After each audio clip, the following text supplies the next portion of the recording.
안녕하세요. 오늘은 2월 11일 목요일입니다. 오늘은 누가복음 13장 1절에서부터 9절까지를 본문으로 큐티 가이드를 시작하겠습니다. 먼저 오늘 이 본문을 통해서 제가 묵상한 예수님은 회개를 촉구하신 분입니다. 살다 보면요, 하루에도 정말 많은 사건 사고들이 일어납니다. 이로 인해서요, 소중한 목숨을 잃기도 합니다. 자, 오늘 본문을 보면요, 어떤 사건 사고와 관련된 이야기, 이게 쭉 전개되는 걸 볼 수가 있습니다. 자, 두어 사람이요, 예수님을 찾아왔습니다. 그리고 총독 빌라도에 의해서 성전에서 목숨을 잃은 갈릴리 사람들, 이런 사건이 있었나 봐요. 그 사람들에 관한 질문을 했습니다. 자, 질문이 뭐냐? 그들은요, 이 갈릴리 사람들이 남들보다 죄가 더 많아서 그런 일을 당했냐? 이걸 궁금해했습니다. 자, 그런데요, 이런 궁금증은 누구에게나 있습니다. 특히요, 끔찍한 사건, 사고로 목숨을 잃는 사람들을 볼 때 더 그렇습니다. 한편요, 이 갈릴리 사람들의 죽음이 총독 빌라도에 의해서 저질러진 인위적인 사건이었다라고 한다면요, 이어서 주님이 말씀하시는 18명의 목숨을 앗아간 실로암 망대 붕괴 사고, 이거는 우발적인 사고라고 할 수 있습니다. 자, 이처럼요, 그것이 인위적이었든 아니면 우발적이었든, 남들의 그 죄와 죽음의 관계를 궁금해하는 사람들에게 주님은 이렇게 말씀하십니다. 3절 말씀 읽어볼까요? 너희에게 이르노니 아니라 너희도 만일 회개하지 아니하면 다 이와 같이 망하리라. 아멘. 자, 주님은요, 똑같은 말씀을 5절에서 한 번 더 반복을 하셨습니다. 반복하신 이유가 뭐죠? 그만큼 강조하신다라는 겁니다. 자, 이 주님 말씀의 핵심, 그건요, 그들이 죄 때문에 사고를 당했다, 이게 아니라 너도 회개하지 않으면 이렇게 망한다 였습니다.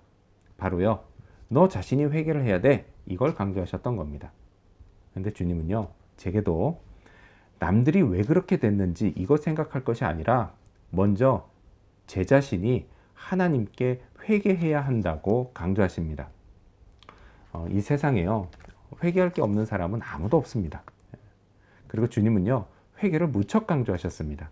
얼마나 강조하셨는지 주님이 공생애를 시작하시면서 취임 일성조차도 회개하라, 천국이 가까이 왔다, 이거였습니다.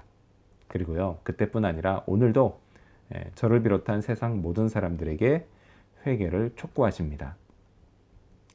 자, 그렇다면 오늘 이 본문을 통해서 제가 발견한 인간의 모습, 어떤 게 있을까요? 오늘은 기회를 구한 포도원지기를 볼 수 있습니다. 자, 회개를 강조하시면서요, 주님은 한 가지 비유를 말씀하십니다. 한 사람이요, 포도원에 무화과 나무를 심고 훗날 열매를 거두러 왔지만 얻지 못했다는 이야기입니다. 자, 주님 이야기에서요, 그 사람은 3년을 왔었다라고 말을 합니다. 제가요, 어디서 들었던 말인데요, 어떤 사람이 그렇게 얘기를 했다 그래요. 무화과 나무, 이 무화과 나무는 원래 심은 지 3년은 지나야 열매를 맺기 시작하는데, 이건 주인이 너무 서두른 거야, 이렇게 했던 말을 제가 들었던 기억이 납니다. 자, 하지만요, 오늘 주님의 이야기는 상식선에서 생각해야 합니다. 당연히 주인은 무화과 나무가 충분히 자라고 난 뒤에 그 후에 3년을 왔다, 이 말입니다. 자, 이쯤 했는데도요, 열매가 없어요. 그러니까 당연히 나무를 찍어서 버릴 생각을 했던 겁니다. 하지만요, 이를 가로막는 자가 있었으니, 그는 바로 포도원지기였습니다. 8절 말씀 읽어볼까요? 대답하여 이르되 주인이여 금년에도 그대로 두소서. 내가 두릅하고 거름을 줄이니. 아멘. 포도원지기는요, 한 번만 더 기회를 달라고 구합니다. 기회를 주시면 올 한 해 자기가 열심히 땅을 파서 거름을 주겠다, 이렇게 말합니다. 정말 착한 포도원지기입니다. 그런데요, 이건 역시도요, 제가 어디서 들은 얘기예요. 어떤 분이 그렇게 말했대요. 그건 포도원지기가 그 무화과 나무 뽑혀버리면 자기가 직장을 잃을까봐 했던 말 아니야. 다 자기를 위해서 한 말이야. 이렇게 했다는 말 들었던 기억이 납니다. 하지만요, 그렇지 않습니다. 뭐 포도원지기가 따로 있을 정도면요. 이거 꽤 규모가 있는 포도원입니다. 예. 근데 그곳에 그 무화과 나무 딱 한 그루만 있었겠습니까? 예, 그런 의미가 아니죠. 자, 아무튼 예. 자, 이 비유를 통해서요. 주님이 강조하신 게 뭐냐? 그건 기회를 구하면 주시겠다는 것입니다. 주님은요. 자비로우셔서 회개하는 사람에게 기회를 주십니다. 그리고요. 그가 열심히 회개에 합당한 열매를 맺기를 기대하십니다. 그렇게요. 삶이 변화되기를 원하십니다. 자, 그렇다면 끝으로 오늘 이 본문을 통해서 나에게 주신 교훈이 뭘까요? 그건 회개에 합당한 열매를 맺자입니다. 9절 말씀 읽겠습니다. 이후에 만일 열매가 열면 좋거니와 그렇지 않으면 찍어 버리소서 하였다 하시니라. 아멘. 이 9절 말씀을 읽으면서요. 포도원지기의 말을 오해하면 안 됩니다. 이건요. 열매를 맺으면 좋고 뭐 안 맺어도 그만. 이런 뜻이 아닙니다. 반드시 맺겠다는 결의에 차는 말입니다. 자, 이를 위해서요. 그는 앞으로 1년간 열심히 땅을 파고 거름을 줘야 합니다. 이처럼요. 회개의 열매는 그냥 자동으로 맺혀지는 게 아닙니다. 열심히요.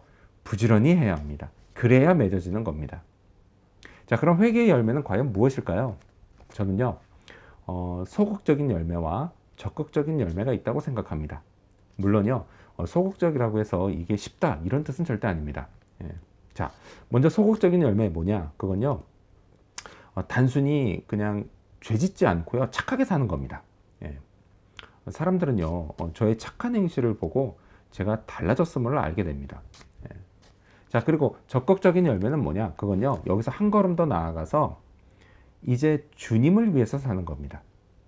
자, 주님을 위해서 살기 위해서는요. 주님의 뜻을 부지런히 알아야 합니다. 그래서 제가 할 수 있는 한 열심히 성경을 읽고 기도하는 겁니다. 또요. 주님의 기쁨을 위해서 살아야 합니다.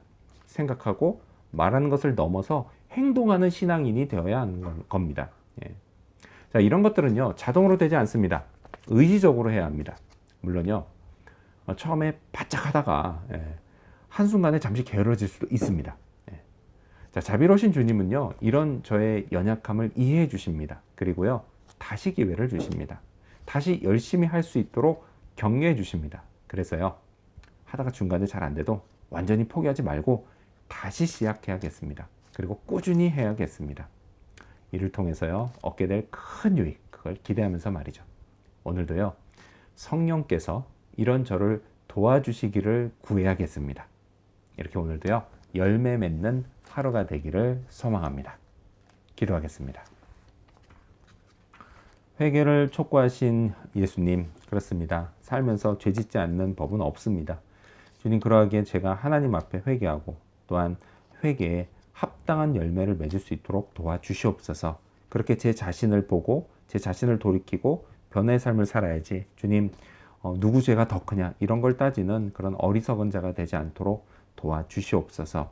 그리고 기회 주셨을 때에 감사함으로 열심히 회개에 합당한 열매를 맺게 도와주시옵소서. 소극적인 열매든 적극적인 열매든 성령의 도우심을 받아서 잘 맺어가고 주님을 기쁘시게 하는 하나님의 종되게 도와주시옵소서. 오늘이 그런 하루 되기를 바라오며 예수님의 이름으로 기도합니다. 아멘.